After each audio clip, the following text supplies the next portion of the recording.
Assalamualaikum warahmatullahi wabarakatuh. Nama saya Afinarea Danara. Nama saya Muhammad Fajar Ahmad Dilani.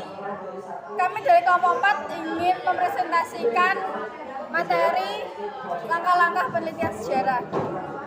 Penelitian adalah usaha untuk menemukan, mengungkap, menginvestigasi, dan menganalisis suatu fenomena atau kejadian dengan proses ilmiah.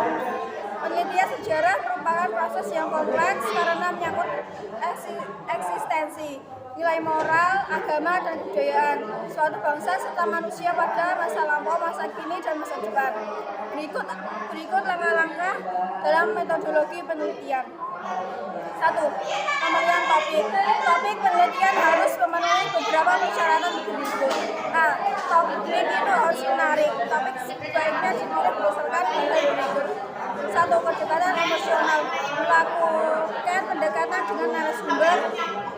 2. Pendekatan intelektual. Mencari topik yang memiliki wawasan edukasi. B. Substansi masalah dalam topik harus memiliki arti penting. C. Masalah yang tercakup dalam topik memungkinkan untuk diteliti. D. Kesatuan, orisinal, F. Praktis. Kesalahan yang harus dihindari sejarawan dalam pemilihan topik. A. Kesalahan bajonian. B. Kesalahan terlalu banyak pertanyaan. C. Kesalahan Heuristik atau pengumpulan sumber. Heuristik merupakan suatu tahap dalam penelitian sejarah untuk mencari, menemukan, dan mengumpulkan sumber-sumber sejarah, baik sumber benda, sumber tulisan, maupun sumber lisan. Kesalahan yang harus dihindari seperti berikut. A. Kesalahan holisme. B. Kesalahan pragmatis. C. Kesalahan ad hominem. 3. Verifikasi atau kritik sumber. Verifikasi adalah kegiatan memeriksa, mengoreksi, serta menilai sumber-sumber sejarah. Ada 2 macam sumber kritik sejarah, yaitu sebagai berikut. A. Kritik intern.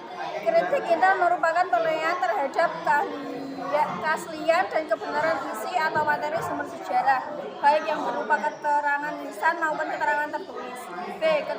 Kritik ekstern. Kritik ekstern merupakan proses penilaian terhadap bahan-bahan yang digunakan untuk membuat sumber sejarah.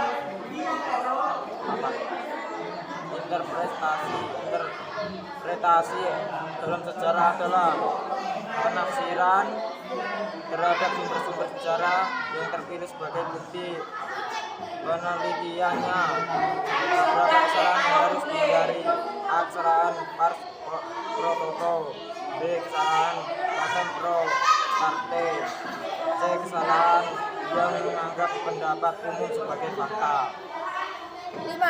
Historiografi. Historiografi adalah proses penyusunan fakta-fakta sejarah dan berbagai sumber yang telah diseleksi dalam sebuah bentuk penulisan sejarah. Dalam proses penulisan sejarah harus memperhatikan beberapa hal berikut. A. Bersifat Indonesia sentris.